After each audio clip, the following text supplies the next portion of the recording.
La antigua Roma, una de las grandes superpotencias de la historia, cuyo influyente legado sigue marcando nuestras vidas. Durante cerca de un milenio, los romanos dominaron el mundo conocido. Su extraordinario imperio presagió una era de prosperidad y estabilidad sin precedentes. Pero también se impuso a través de la violencia y la opresión. El ascenso de Roma a la gloria no fue inevitable. Su épica historia a menudo se decidió en momentos críticos muy determinados. A lo largo de esta serie voy a explorar 8 días clave que, en mi opinión, ayudan a explicar el éxito extraordinario de Roma. Para comprender el significado absoluto de estos 8 días voy a recorrer todo el mundo romano. Tengo la increíble suerte de poder acceder a este yacimiento arqueológico para estudiar sus asombrosos hallazgos. Este graffiti representa el popular deporte de los gladiadores. Nos recuerda lo machista que era la sociedad romana. E investigar las complejidades de lo que era ser romano. Uno de esos 8 días tuvo lugar aquí, en el corazón de Roma, en el año 80 después de Cristo. ¡Que comiencen los Juegos! Cuando el emperador Tito inauguró desesperado el mayor monumento de la historia de Roma, el Coliseo. Uno de estos 2 gladiadores debe morir. La inauguración de este increíble edificio, prueba de la mentalidad cruel de los romanos, ayudó a que Roma conservara su puesto como dueña del mundo conocido. 8 días que marcaron la historia de Roma, la gran inauguración del Coliseo. Hoy en día, el Coliseo sigue siendo un testimonio destacado de los excesos y el poder del Imperio Romano en su momento más álgido. Sin embargo, el día en que se inauguró supuso una importante apuesta por parte de la nueva dinastía imperial que trataba de aferrarse desesperadamente al poder. La inauguración del Coliseo fue un derroche de espectáculo y violencia que nos proporciona pistas históricas. Lo he elegido como uno de los 8 días que crearon Roma, no solo por el papel que jugó en asegurar la estabilidad de la nueva y frágil dinastía, sino por lo que nos dice sobre la mentalidad de los romanos, su actitud frente a la vida y la muerte, cómo se veían ellos a sí mismos y cómo se relacionaban con el mundo. En mi opinión, este edificio puede ayudarnos a entender lo que significaba ser romano.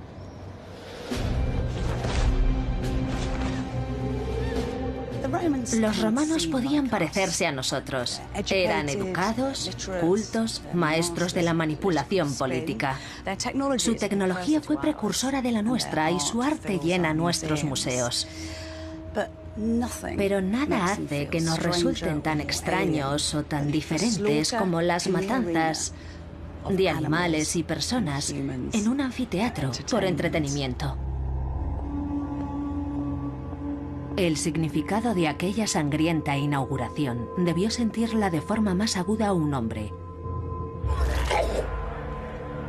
El emperador, o César, Tito.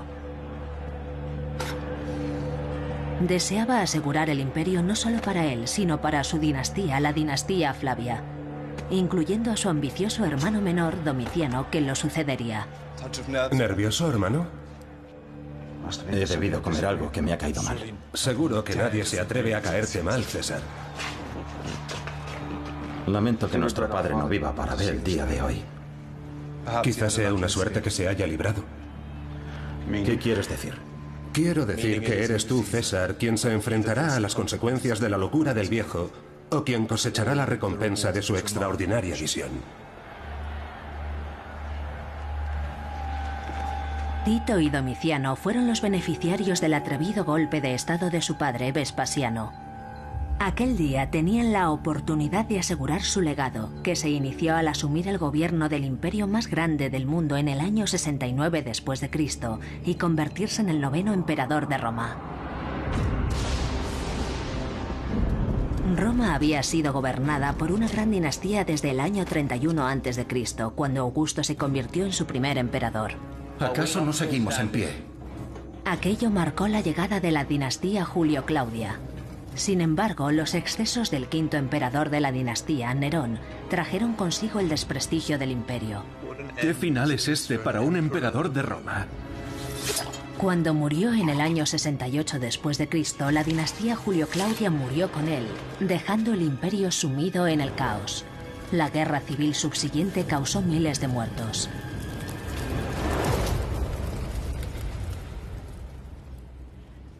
De aquella masacre surgió un hombre, el emperador Vespasiano. Él estaba decidido a garantizar la seguridad de la dinastía Flavia, su linaje y el de sus dos hijos, Tito y Domiciano, y al mismo tiempo ganarse el corazón del pueblo de Roma. Su estrategia: construir el mayor anfiteatro que el mundo había visto, que originariamente se llamó Anfiteatro Flavio, el Coliseo. A diferencia de anteriores emperadores, Vespasiano no era un político perteneciente a la élite, sino un soldado de orígenes humildes. Su posición era frágil. El Senado estaba lleno de hombres ambiciosos ávidos de hacerse con el control. Ganarse al pueblo de Roma era vital si quería seguir en el poder. El plan maestro de Vespasiano consistió en ofrecer a los romanos de a pie una alternativa frente a la corrupción de Nerón. Ahora mismo estoy sobre lo que en otro tiempo fue un enorme lago situado en el centro de un complejo de palacios y jardines de dimensiones excesivas y ridículas construido bajo las órdenes del emperador Nerón. No es ninguna casualidad que este fuera el sitio elegido por el emperador Vespasiano para levantar su grandioso y nuevo anfiteatro. Es muy interesante que Vespasiano escogiera este lugar concreto para construir el Coliseo. Vespasiano quería que su reinado contrastara con el de Nerón. Nerón se había construido un inmenso palacio privado dedicado al placer en el corazón de la ciudad, lo que fue muy impopular. Vespasiano, en cambio, estaba diciendo: aquí estoy, voy a edificar un enorme palacio para disfrute del pueblo, donde antes había un lago para disfrute únicamente del emperador. Cuando pensamos en Roma, a menudo pensamos en el Coliseo, pues se convirtió en algo que definía la ciudad. Totalmente. Era una profunda declaración simbólica. La gente corriente se beneficiaría mucho de tener a Vespasiano al mando. De sus años como general, Vespasiano sabía lo efectivos que eran los anfiteatros a la hora de mantener alta la moral de los soldados a lo largo del imperio.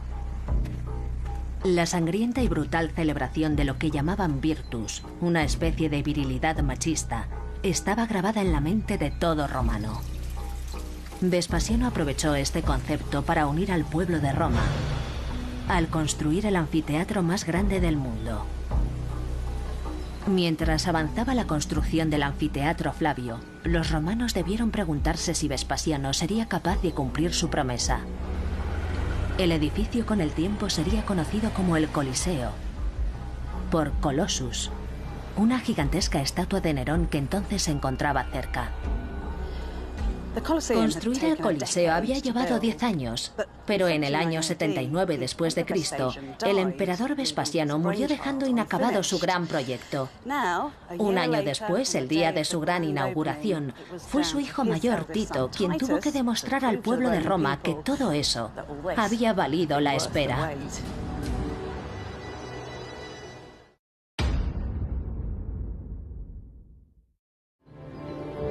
El emperador Tito estaba preparado para inaugurar el anfiteatro Flavio. Que Tito fuera el emperador no significaba que estuviera a salvo. Todavía había que decidir si Roma debía aceptar a la advenediza dinastía Flavia. Y para complicarlo todo más, en cuanto alcanzó el poder, se produjo un desastre. Cuando Tito llevaba solo 2 meses de reinado, el monte Vesubio entró en erupción, arrasando las ciudades de Pompeya y Herculano. Un año después, un fuego que duró 3 días destruyó Roma, seguido de una plaga. Estas catástrofes fueron un comienzo muy desfavorable. Los romanos eran extremadamente supersticiosos. Los sucesos de este tipo se tomaban como una clara señal de que los dioses estaban molestos. Tito se aferró a un poder que estaba ya en el aire y existían muchas probabilidades de que se esfumara del todo. Tenía una oportunidad de oro para demostrar al nervioso público que era digno del título de César, cuando finalmente se terminó la construcción del anfiteatro Flavio. Anunció entonces nada menos que 100 días de juegos, con entrada gratuita a los afortunados que consiguieran entrada. Del organizador o editor dependería que el espectáculo fuera inolvidable. César. ¿Está todo listo? ¿Está todo listo o no? Todo está listo, César. Pues empecemos.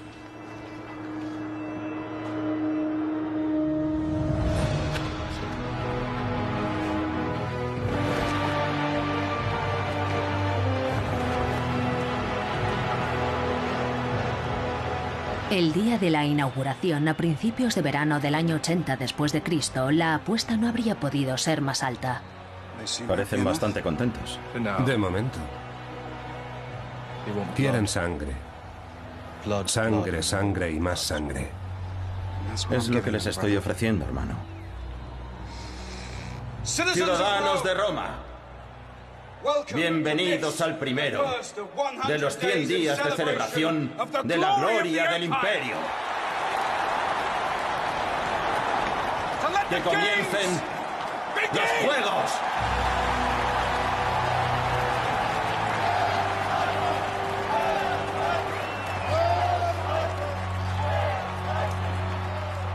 Ha ido mejor de lo esperado. Domiciano, cállate.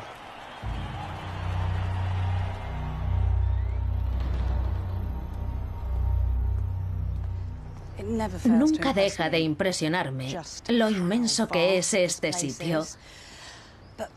Pero también es escalofriante, porque, y no creo estar siendo demasiado fantasiosa, si nos detenemos un momento, casi podemos oír a la multitud aullar, pidiendo sangre.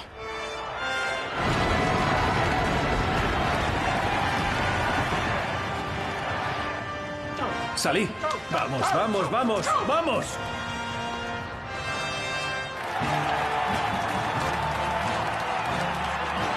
Los juegos brindaban la ocasión a los romanos de celebrar y maravillarse ante la diversidad de su imperio.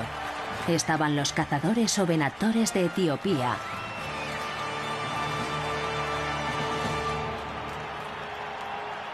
¡Mirad!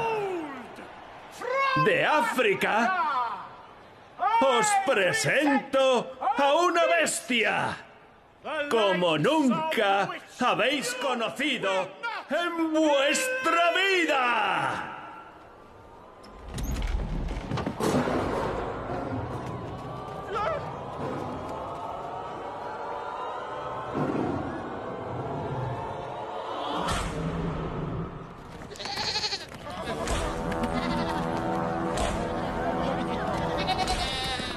Mi vista, como sabes, no es muy buena. Pero eso se parece mucho a un rebaño de cabras.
El primer número del espectáculo fue el de los venationes, la matanza de animales salvajes, una popular tradición romana.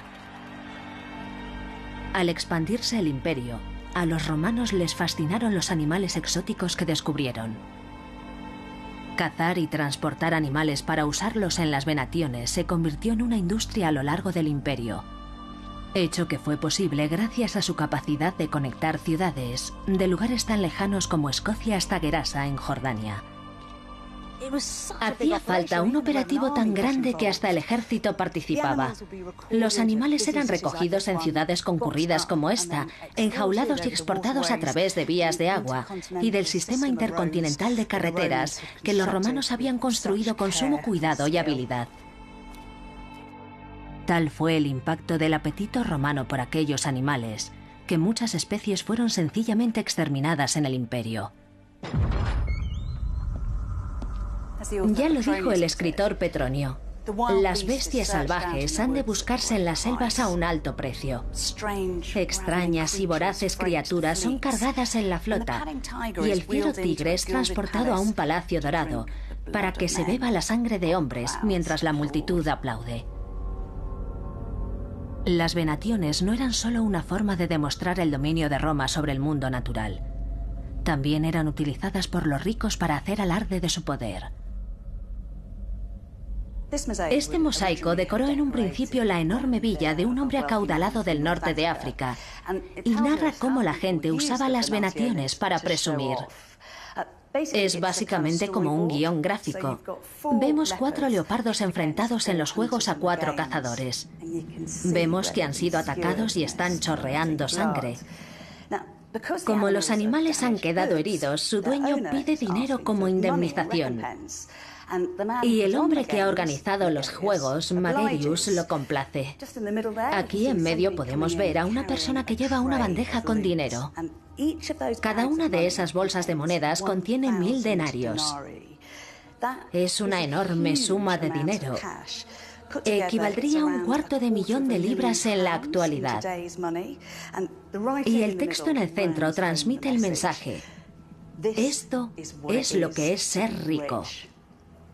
Esto es lo que es ser poderoso.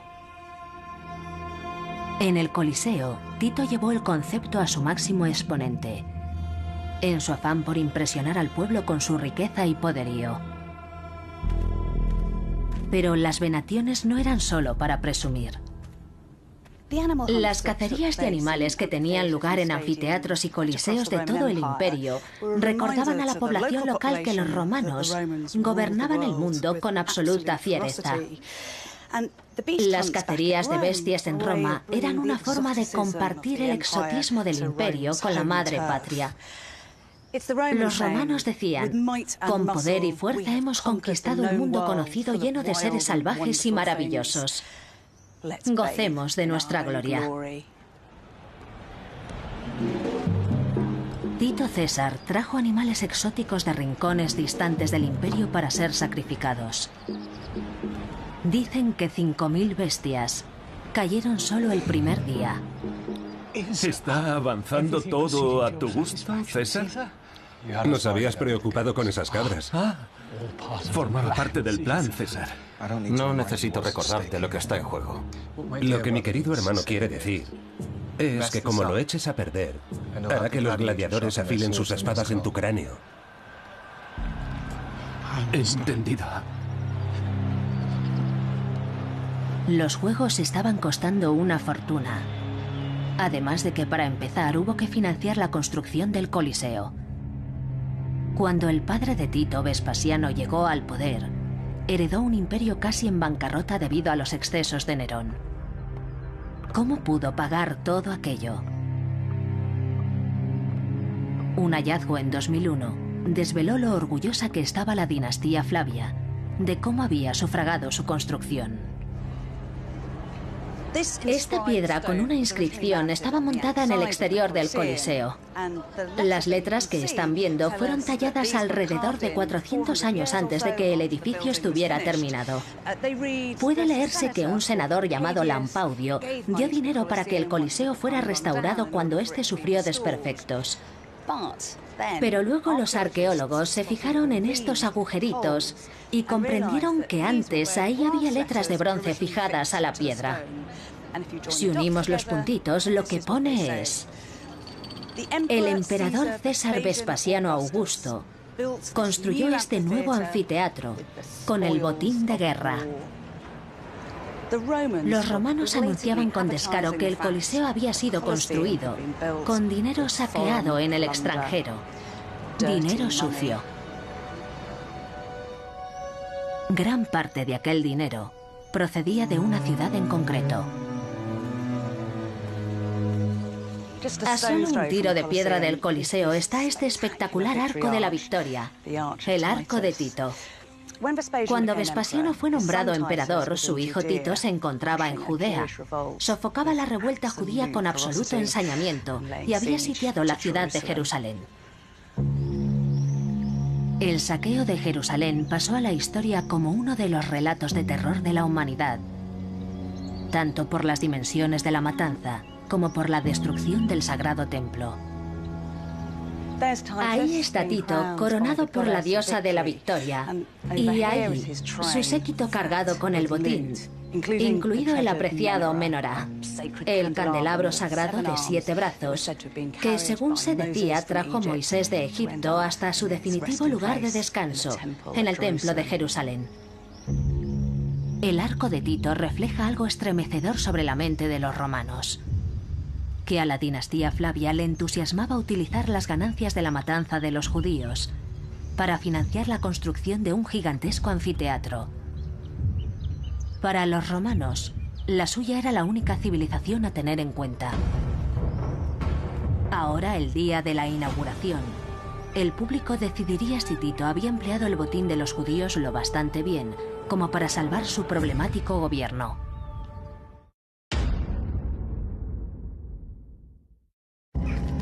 La gran inauguración del Coliseo podría ser la oportunidad del emperador Tito de afianzar la dinastía Flavia. Pero hay un aspecto de los juegos que revela algo mucho más profundo sobre la actitud de Roma frente al crimen y el castigo, y cómo trataba a quienes se atrevían a transgredir las reglas de la sociedad romana. Al mediodía, el anfiteatro se transformó en un lugar de ejecución pública.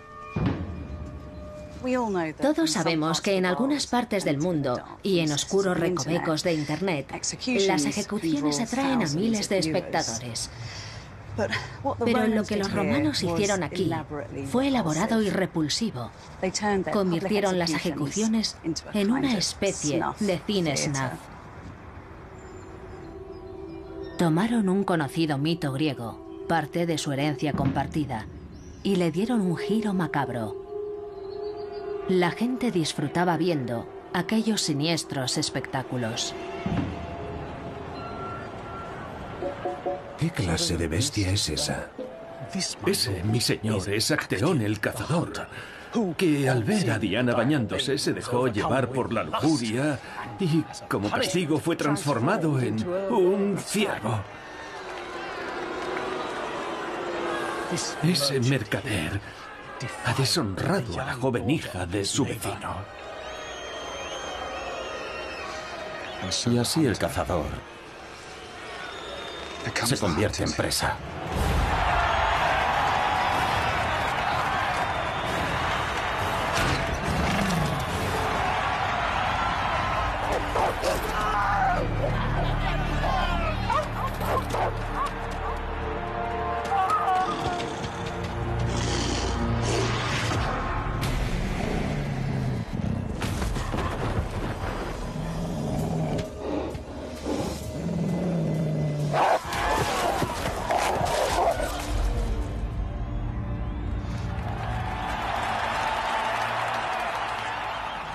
Sé que no debemos juzgar sociedades de la antigüedad desde el punto de vista del siglo XXI, pero debo decir que es muy perturbador el nivel de crueldad que encontramos en el Coliseo. Hay que reconocer que la mayoría de las sociedades muestran cierta tendencia a disfrutar de la violencia. No hay más que ver ahora las películas de Hollywood o algunos videojuegos. Son bastante violentos, salvando las distancias.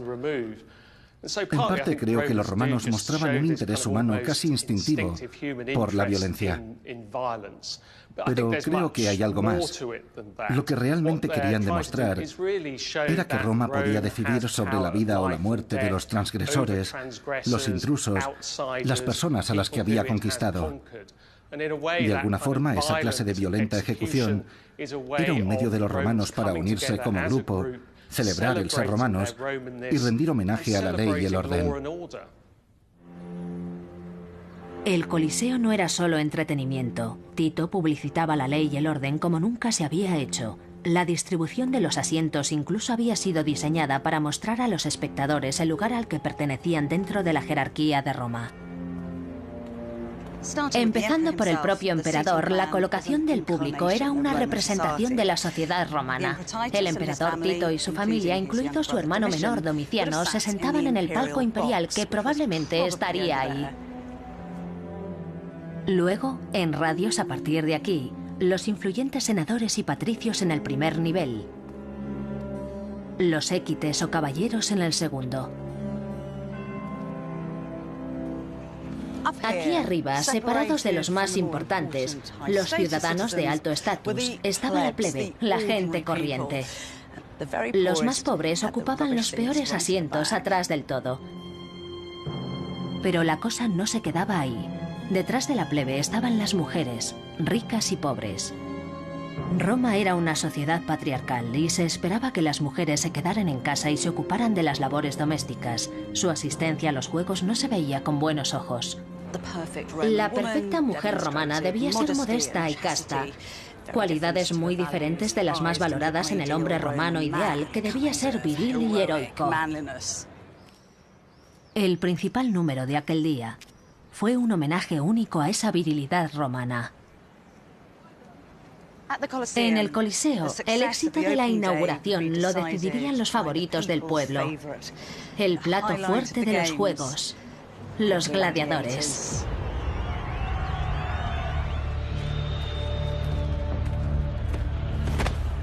Llévate a este animal a su celda y que no estorbe. Esa no es forma de hablarle a un campeón. Prisco?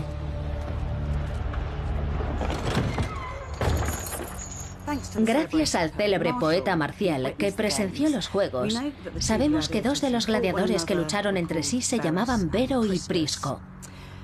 Eran bien conocidos por el público, famosos por derecho propio. Un poco como cuando Muhammad Ali peleó contra Joe Frazier en Manila. ¿Prisco? Sí, César. Vas a luchar contra Vero. ¿Estás preparado para morir? Sí, César. ¿Tienes miedo a morir? No, César. Voy a hacerte una oferta para animarte a luchar bien y con fuerza. A aquel que mate al otro, le concederé la libertad. Brindadme una pelea digna de mi clemencia. Que los dioses te favorezcan. Aunque un enfrentamiento entre campeones podía quedarse en empate, había otra razón clave para asistir a aquel espectacular primer día de los Juegos. En el Coliseo existía la posibilidad de que el público hiciera saber a su emperador lo que opinaba de él. Algo que les había sido negado durante más de 100 años, desde la caída de la República bajo el mandato de Augusto. Aquí podían vitorearlo y aplaudirlo, abuchearlo o simplemente guardar silencio. Era una especie de encuesta de opinión oral. Provocar silencio en lugar de alabanzas podía ser un duro golpe para un hombre ambicioso. Tito apostaba fuerte al dirigirse directamente al público. Ciudadanos, ¿no es este el mayor espectáculo de la historia del imperio? Ser aclamado por la multitud era esencial para asegurar su liderazgo. Y él contaba con que el siguiente número le granjeara popularidad al instante. ¡Los gladiadores!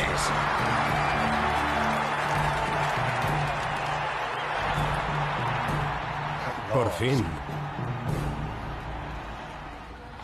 Te aclaman más a ti que al nuevo emperador.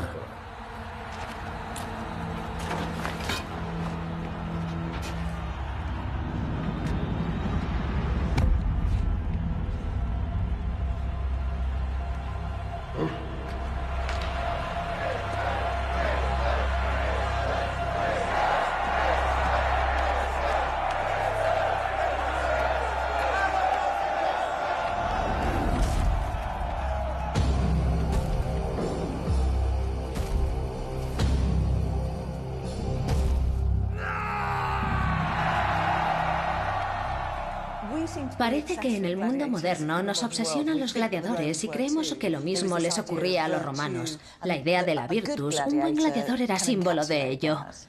Sí, también cabe destacar que la mayoría de los gladiadores eran esclavos o prisioneros de guerra, lo más bajo de lo más bajo de la sociedad romana. Sin embargo, allí estaban dando prueba de valentía romana y virtus, que era como una combinación de valentía, arrojo y excelencia, cualidades que los romanos consideraban que les habían ayudado a crear su imperio.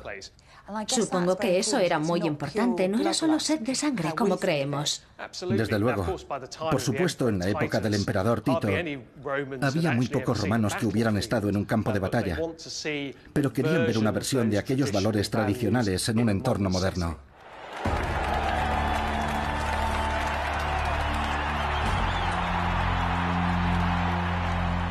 Estos hombres no necesitan presentación.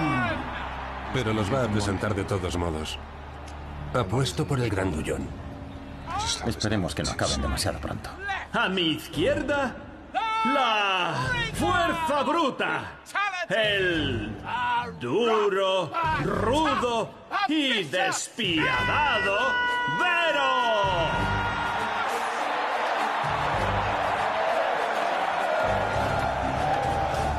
A mi derecha, el rápido, escurridizo y apuesto Prisco.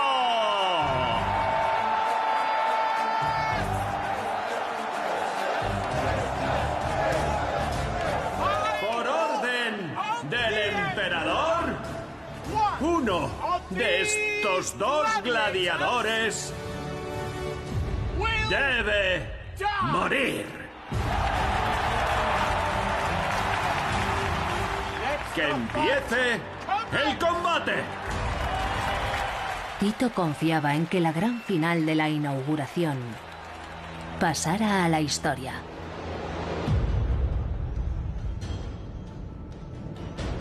Podemos hacernos una idea de lo que un combate entre gladiadores significaba para el público del Coliseo el día de su inauguración, aquí en Afrodisias, actual Turquía. Excavaciones actuales revelan lo apasionados que eran los romanos de a pie a lo largo de todo el imperio ante este deporte brutal.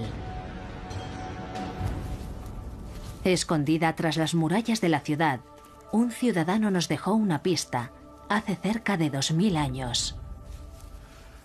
Hay una piedra muy especial aquí que te quiero enseñar. Vas a tener que descifrármelo porque no sé qué estoy viendo. Este graffiti representa el popular deporte de los gladiadores. La plancha estaba colocada en una pared y fue decorada por un modesto artista con sus estrellas favoritas de los juegos. El que se ve con más claridad es este en el centro. Vemos que lleva un largo tridente que va hacia aquí. Sí, aquí están las tres puntas, sí. Y aquí está el arma que identifica al Retirarius, el hombre de la red, Sí. que lucha contra su rival. Es un gladiador fuertemente armado. Lleva un enorme casco y una espada corta como la de los soldados romanos. Son luchadores muy diferentes, pero del mismo nivel. Así que debía de ser muy emocionante ver cuál de los dos ganaba. ¿Se consideraría vandalismo una cosa así, el hecho de que alguien grabara esto en el mármol? No, parece que era un homenaje aceptable de una actividad popular. Es muy pequeño, pero magnífico en muchos sentidos, ¿verdad? Porque es obra de una persona corriente que nos cuenta lo que piensa, quién le gusta y lo graba en la piedra. Pero también nos recuerda lo machista que era la sociedad romana. Sí, el ciudadano medio Valoraba la valentía y las artes de combate por encima de todo lo demás. Era una cultura muy machista en la que aquellos hombres eran estrellas absolutas. Este grafiti demuestra lo imbuidos que estaban en la mente de los romanos los combates entre gladiadores. De ahí que Tito invirtiera tanto en el Coliseo, en ese enorme monumento a la testosterona, y quisiera que la brillante inauguración acabara con el clímax de un enfrentamiento entre gladiadores.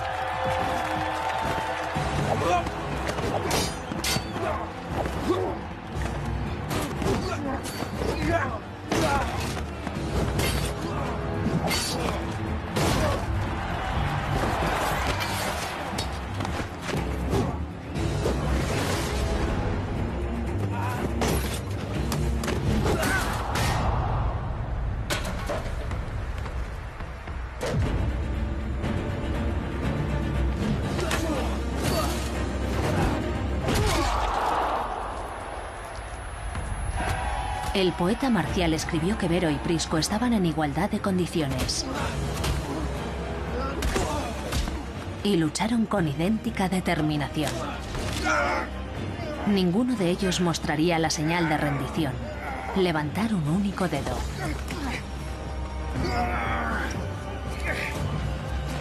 ¿Por qué no cede uno de ellos? Porque ceder es morir, idiota.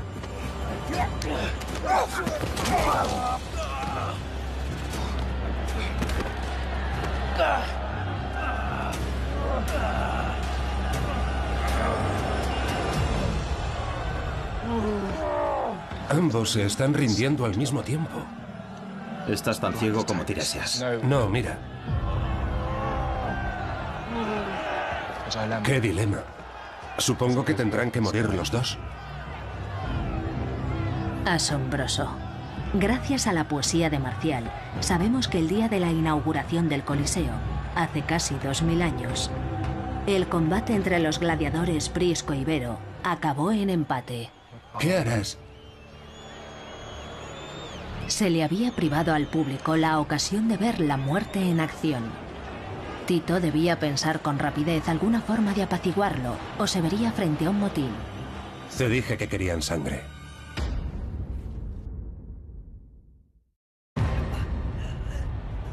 Los juegos inaugurales de Tito habían alcanzado el clímax con un espectacular combate entre gladiadores. Ponedlos en pie, levantadlos. Pero al terminar el enfrentamiento en un punto muerto sin precedentes, Tito tuvo que tomar una decisión crítica. El éxito de aquel día dependía de la reacción del público. Gladiadores, habéis luchado con fuerza y valentía. Había ordenado que uno quedaría en libertad y otro debería morir.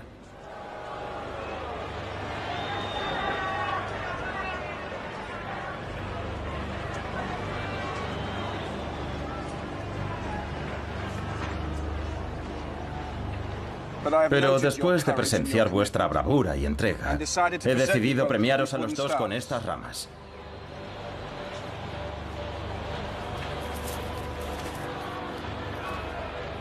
Ambos quedáis en libertad.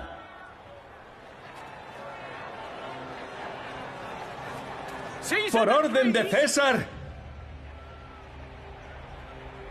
ambos serán libres.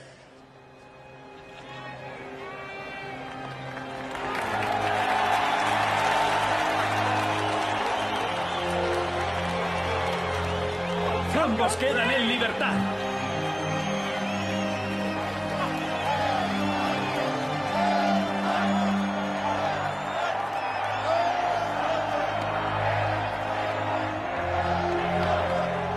Sabemos que la clemencia de Tito causó sensación. El poeta romano Marcial, testigo de los Juegos, escribió en homenaje: esto no había ocurrido con ningún glorioso líder, excepto contigo, César. Ambos han luchado y ganado. Estoy segura de que, como cualquier artista romano sensible, Marcial solo le estaba dando coba al emperador. Pero aún así, aquella publicidad le decía al mundo que los Juegos Inaugurales habían sido un gran éxito, un acontecimiento que había unido al pueblo romano. Como también dijo Marcial con bastante entusiasmo, Roma ha recuperado su verdadera gloria.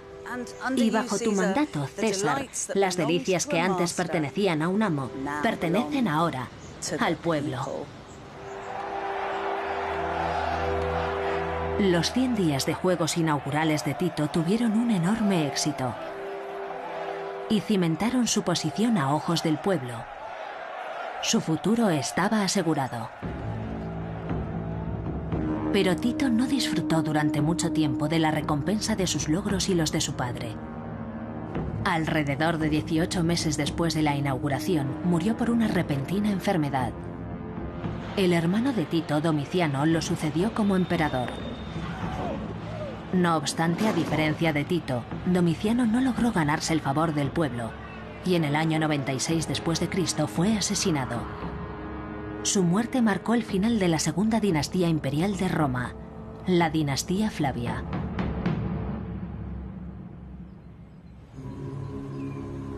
El Coliseo, sin embargo, lo sobrevivió y prosperaría mientras Roma alcanzaba su máxima expansión. Al cabo de solo una generación, los hombres que se reunían aquí gobernaron más del 21% de la población mundial, la quinta parte del globo. A lo largo de otros 500 años, el Coliseo continuó siendo un lugar en el que los emperadores trataron de ganarse la adoración de sus súbditos, y a donde iba el pueblo para homenajear los ideales de su glorioso y antiguo pasado. A pesar de los estragos sufridos durante 2 milenios, entre ellos varios terremotos, el Coliseo sigue siendo un edificio imponente. Podemos imaginarnos el asombro y la admiración de los antiguos romanos el primer día de los Juegos del reinado de Tito. Pero no puedo estar aquí sin sentir angustia por el miedo, la vergüenza y el espantoso dolor que debieron sufrir las víctimas del Coliseo. El Coliseo nos ofrece una fascinante visión de la mente de los romanos, tan diferente de la nuestra. Para ellos, la muerte no era algo que se debía temer, sino algo a lo que enfrentarse, y enfrentarse con valentía. Romanos de todas las clases sociales se unían para celebrar la Virtus, convencidos de que eran un pueblo mejor y más fuerte, el pueblo más poderoso de la tierra. El Coliseo sigue siendo un extraordinario testamento del alcance y la ambición de Roma, y de su sed de sangre y gloria.